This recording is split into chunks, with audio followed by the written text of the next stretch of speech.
A boy found a broken robot in a landfill and thought it was just a toy. However, after fixing him, he realized that the robot possesses incredible abilities.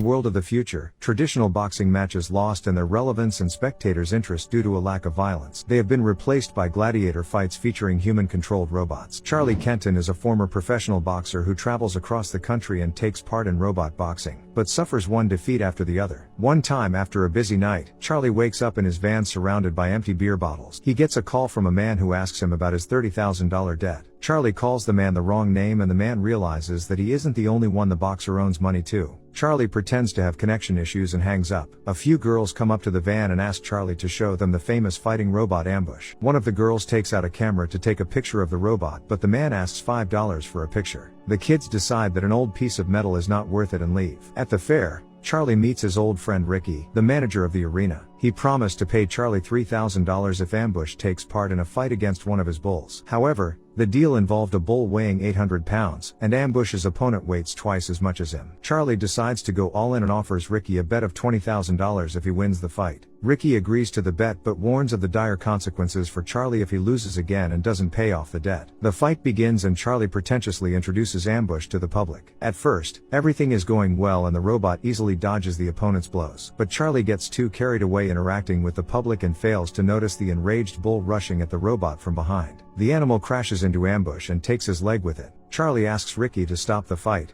but he happily watches his opponent lose. In the end, Ambush turns into a useless heap of metal that children take apart for souvenirs. Charlie doesn't have the money to pay for the loss, so he tries to slip past Ricky unnoticed. The boxer is followed by two men and hits one of them, thinking that they were going to demand money from him. However, the strangers inform Charlie about the tragic news. His ex-wife has died, leaving their 11-year-old son Max an orphan. Charlie is not very concerned about his son's fate, and he goes to court to sign the parental waiver of custodian rights. Some wealthier relatives of his deceased ex-wife are willing to adopt the boy, so Charlie sells them the right to custody for $100,000. For $50,000 deposit, he agrees to take Max for the summer to improve the father-son relationship. Using the proceeds, Charlie buys Noisy Boy, one of the best robots with voice control, on the black market. Charlie returns to the gym where he lives together with Bailey Tallet, the daughter of his deceased coach. The young woman scolds him for an expensive purchase, as he owes her money for rent. He attempts to seduce his girlfriend, but she reminds him that she needs the money to pay the bills. At this moment, the relatives bring Max in.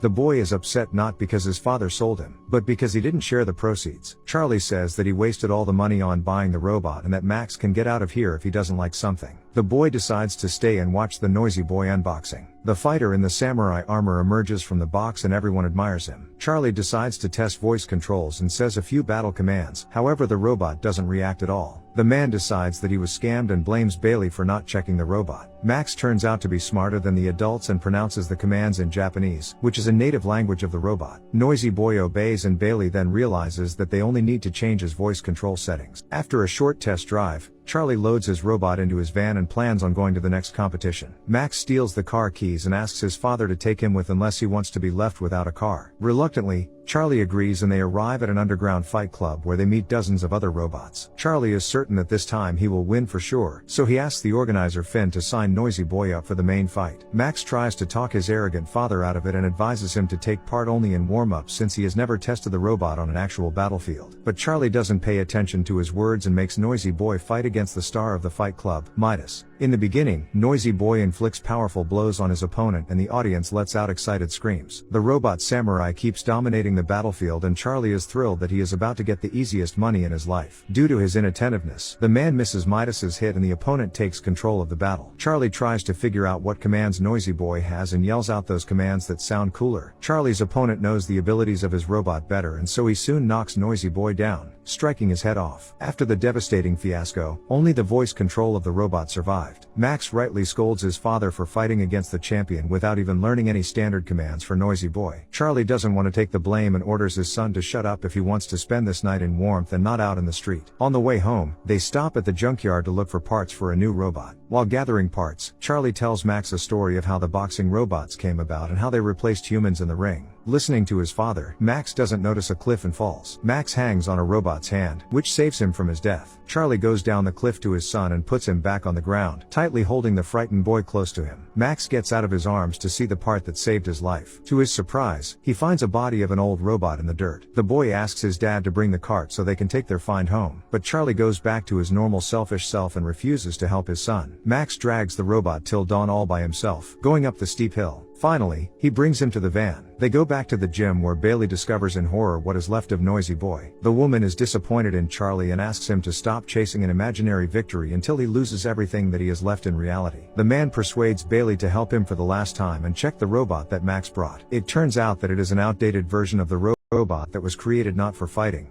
but as a sparring partner. It can't attack, but it's good at taking a blow. To everyone's surprise, the robot turns on and Bailey notices that it has a rare shadow feature, which allows the robot to mimic any human movement. Max cleans the robot from mud and notices that its name is Adam. The boy suggests testing the find in illegal robot fights to make some money. At night, while everyone is asleep, Max sneaks into the gym and turns Adam on. Together, they go on a late-night walk, where the boy learns to control his first ever robot. In the morning, Max decides to ask Bailey about what his father used to be like. She enthusiastically tells the boy about Charlie's boxing career, about how he always fought till the end and didn't give up even in front of the strongest opponents. With the advent of the era of robots, no one needed his fighting skills anymore and he couldn't become a champion. Charlie interrupts the conversation and informs Bailey that he is leaving with his son for Atlanta to find a partner who would buy a new robot. They arrive at the location and Charlie asks Max to wait in the lobby of the building while he goes to look for Finn. There, the boy meets Takmashido, the creator of Zeus, the invincible robot champion. The man assures reporters that Zeus will destroy anyone who fights against him on the battlefield. Meanwhile, Charlie asks Finn to lend him money for their old friendship's sake, but Finn refuses to bet on him. Frustrated and angry, he allows Max to take part in a fight at the zoo, just so that his son would lose and leave him alone. The next day,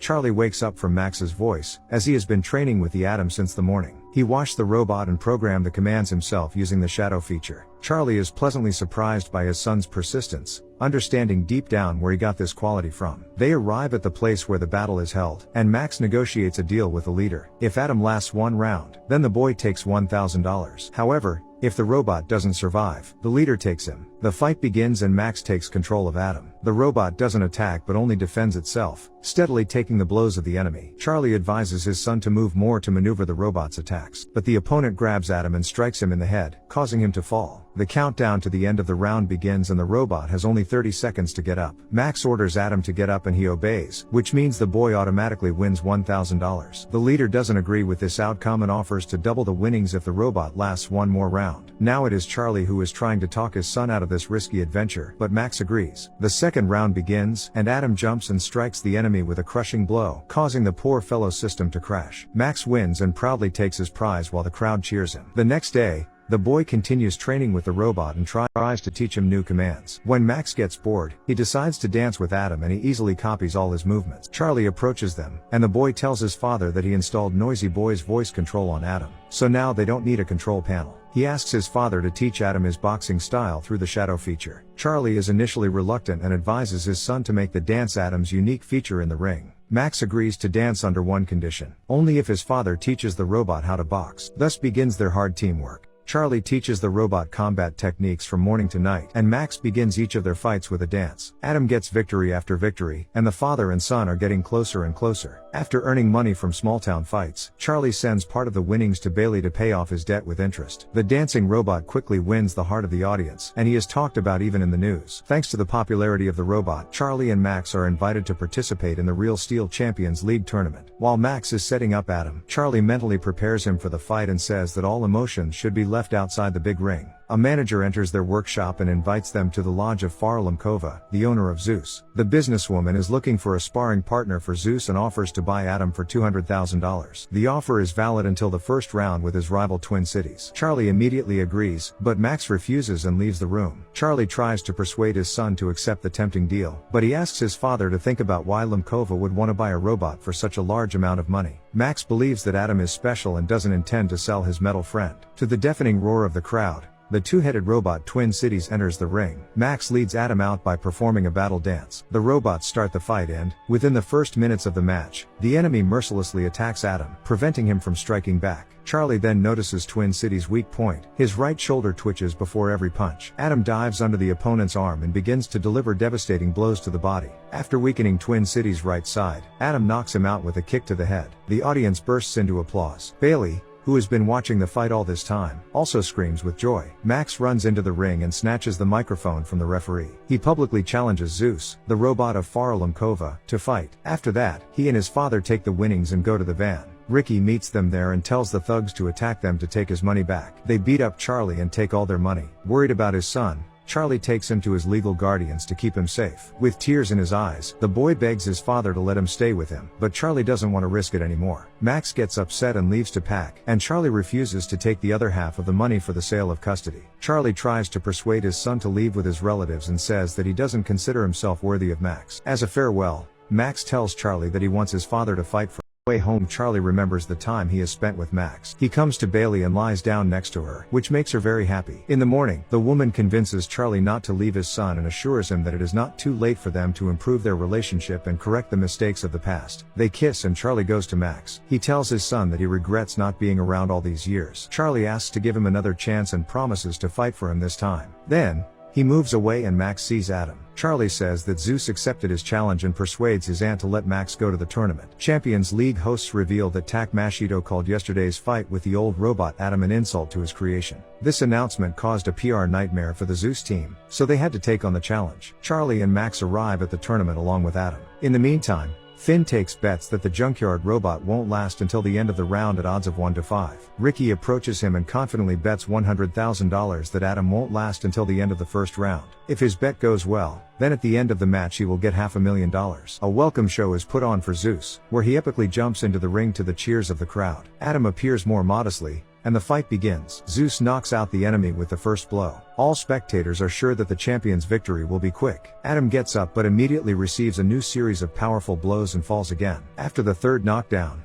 the robot gets up again and Zeus corners him. Finally, Charlie pulls himself together and strikes the enemy, and then backs away. To everyone's shock, Adam takes the lead in the fight and stubbornly delivers blow after blow to Zeus. Despite a strong opponent, the old robot manages to stay on his feet until the end of the first round. Ricky tries to leave the building in a hurry, but Finn finds him and takes his money. The fight continues and Adam manages to heroically survive the second and third rounds. By the fourth round, Zeus unleashes all his power on the enemy and inflicts serious damage on him. Another blow destroys Adam's voice control system. Despite this, the robot manages to hold out until the end of the round, but now the chances of him winning are minuscule. Max tries to get his father to control Adam through the shadow feature. The boy notices that Lemkova and Machito are starting to get nervous, fearing the old robot's hidden abilities. In the end, Charlie succumbs to the desperate requests of his son. He, as a coach, gives Adam a motivational speech before the fight, despite the fact that the robot can't hear him. The final fifth round begins. Charlie holds the block, exhausting the opponent. Max begins to worry that Zeus will destroy his robot. He asks his father to start fighting,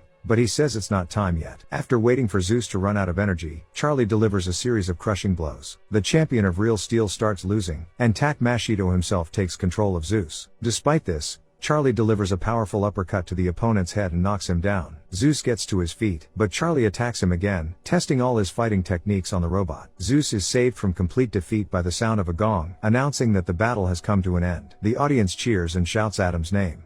Bailey runs onto the stage and kisses Charlie. Nevertheless, Zeus still wins based on the points and remains the reigning champion of the Real Steel tournament. However, the fight was a crushing failure for Farah Lemkova's company. Adam is pronounced the people's champion, the outcome that Max is perfectly happy with. The boy falls into his father's arms, who makes it clear without any words that he is proud of his son and that he loves him. Together with Adam, they go out to the middle of the ring and enjoy their glory and recognition.